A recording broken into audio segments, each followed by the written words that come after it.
Beans, beans, the marvelous fruit. The more you eat, the more you toot, or so they say. But that's not always really true. Why do people say things like that about beans? Really? It's because if you really don't know how to prepare them, there is that possibility of the bloating and the gas buildup. Welcome back to Danette's Kitchen, or if it's your first time, welcome to Danette's Kitchen, and thank you for joining me. Um, I hope that the content is interesting to you and helpful to you. Please feel free to leave comments and suggestions in the comment section below. Smash that like button if you find that it's helpful or useful or even entertaining to you, because then the YouTube algorithm will say, oh, maybe we should share this with more people. Um, Today I'm talking about beans, dried beans, not beans in a can, but see, these are dried black eyed peas. I like black eyed peas. I like them so much that I made some tonight. And, it's a New Year's tradition for many families in the African American community. I'm not saying for all, but for many that I know, to have black eyed peas and collard greens for New Year's Day because it's supposed to represent um, a year full of prosperity, not struggling with money, good, positive vibes. But like I said in that opening piece of poetry, the more you eat, the more you toot. That's what people believe. These are cooked black eyed peas that I made in the Instapot. There's different ways you can make peas, black eyed peas. You can cook them on the stove. If you're going to cook them on the stove, or if you're going to cook them in a traditional crock pot, and this is like a half size version of a crock pot, because that's all that I really need for myself. If you're going to cook it in a regular pot on the stove or in a traditional crock pot, you're going to want to get your bag of black eyed peas, pour out how much you want to prepare, unless you're trying to feed a football team or a little miniature army. I would suggest not cooking the entire bag because they do swell, just like rice swells. But when you pour out your beans onto your plate or whatever container, go through the beans and see, are there any that are not looking very well. There's some that may be darker, looking damaged. And yes, you can eat the ones that don't look as great, but you can pick them out too, because sometimes there's some that are looking really rough. Sometimes there may be a little stick or something in there too from the process where they were gathered and put through a manufacturing plant to get sealed into that bag. So sorry about that. You want to make sure all that stuff is out of your package of your greens. I mean your black eyed peas. That's better. I can see you better now. And yes, I mix my black eyed peas and my collard greens in the same dish because I actually truly do enjoy the flavor of the two together. And as I said, these are nice and soft. If you're cooking them on the stove or in the crock pot, you want to sort out, get rid of the bad ones, take them out of that. Put the rest that you want to prepare into a bowl or dish or something and cover it with water and let it set overnight. It's a little longer process that way. Then drain off that water. Then put it either into the pot or the crock pot. Add your fresh water. And if you're going to put like a little piece of meat or a soup bone or a little bit of onions, I use dried onions in mine. But then, like I said, I also put the collard greens in there too. Put in the other things that you're going to put in there. Set your crock pot to low if you want it to go slow and take all day to cook. High we'll cut the time in half on the crock pot. On the stove, it's just going to be bubbling away. So you want the flame to be down low if it's a gas stove, or put it on between low to medium if it's an electric stove. And let it take its time with the lid on to cook thoroughly. Because when your black eyed peas are done, it should be soft enough that you can just smash it. You see how easy that was to smash? That is how it should be when it's done. Now, I prepared my black eyed peas from the Rock Hard black eyed peas. I put black eyed peas in the Instapot. Well, actually, this is a multi-pot brand. It's a knockoff, but it still works the same. So sometimes you can get a better deal to get something that does a comparable value without having to pay the higher price. So using the multi-pot. And I put in my collard greens. My collard greens were some of those that I had gotten last summer when the markets had the greens on sale at a really low price. I got as many bunches of greens as I could. I dehydrated. For any of you that have been watching the show for a while, you know that I dehydrated a lot of them. And I put some of them away. I washed them, cut them into chunks, put them on the dehydrator, let them dry out, package some, put some away with the larger chunks because I will toss those in the soups. I will use them in stews. I will use them in my lasagnas. Some of those that I dehydrated, I crunched up, took the thicker stalks out, put the rest of it in the blender, blended it down to a powder so that I can sprinkle it. If I'm scrambling eggs, I'm sprinkling a little bit of greens over my eggs. And usually it'll be a combination of kale and collard greens. Because then I'm still getting my nutrition without having to say, okay, how many times am I going to have to eat this? But don't get me wrong, I like this. And I like my collard greens to have a little bit of hot sauce in it. Because I don't really use the salt and pepper, the traditional stuff. I use my other seasonings. I dehydrate and grind down my beets so that some of them are in a powder form. I do the same with my greens.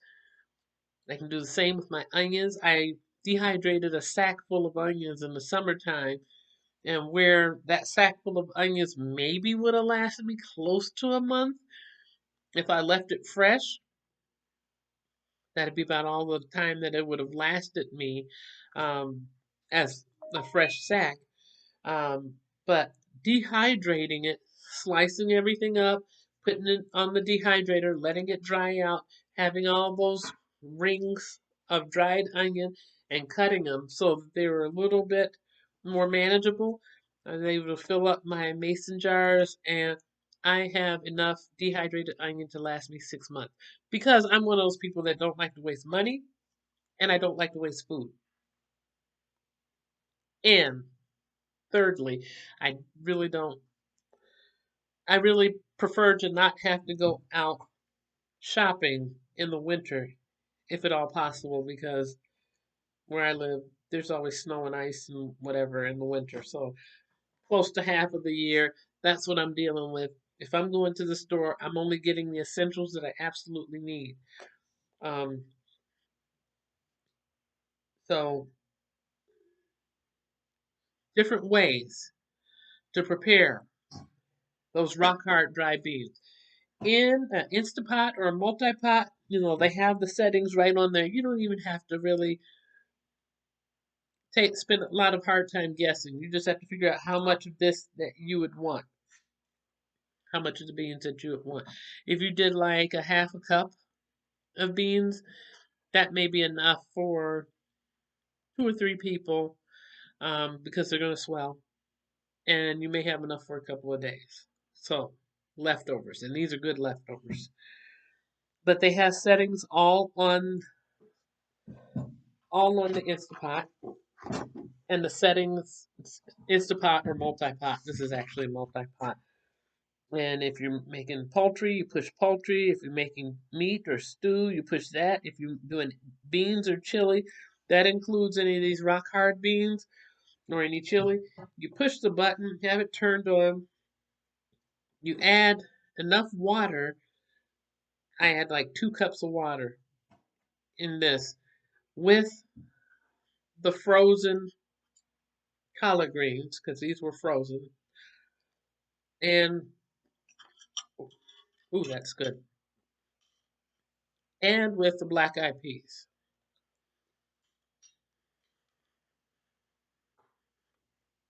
After about an hour or so,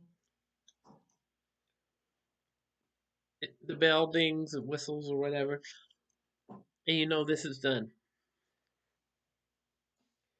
The crock pot, you have the see through lid so you can see what's happening and when it's happening, and you can go back and check on it. And crock pots are kind of nice. Crock pots and regular pots on the stove.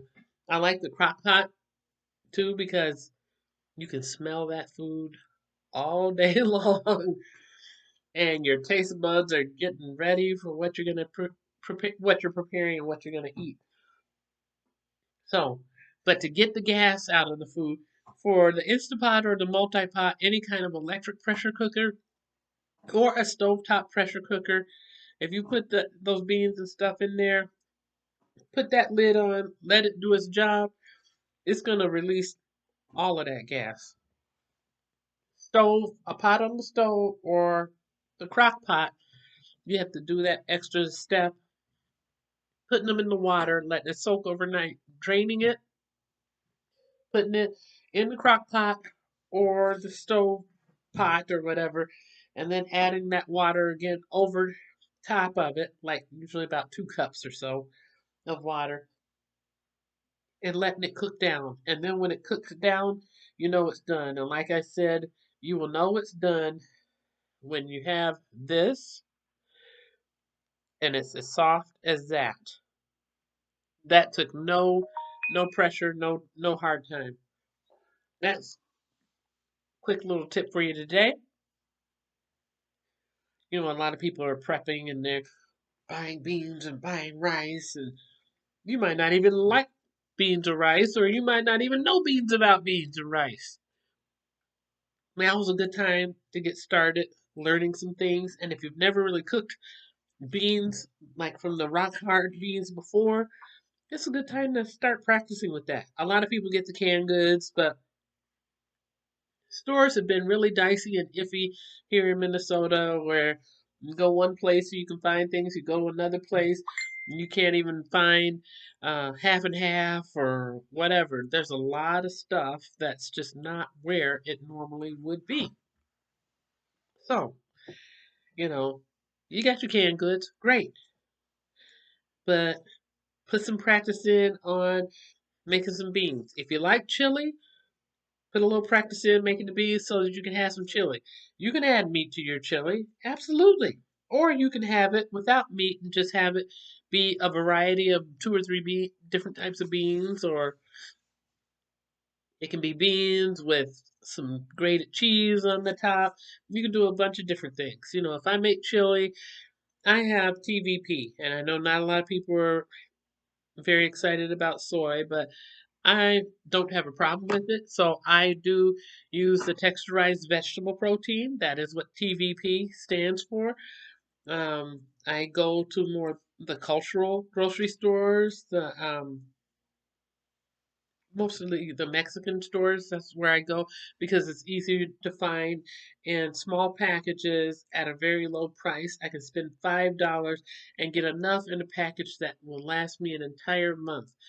And I only would need to use a tablespoon size in with my beans if I was making chili, and I could put some beef base or chicken base in there, and it will cook down, and it's a meal, and it's flavorful, and you can't tell that it's TVP.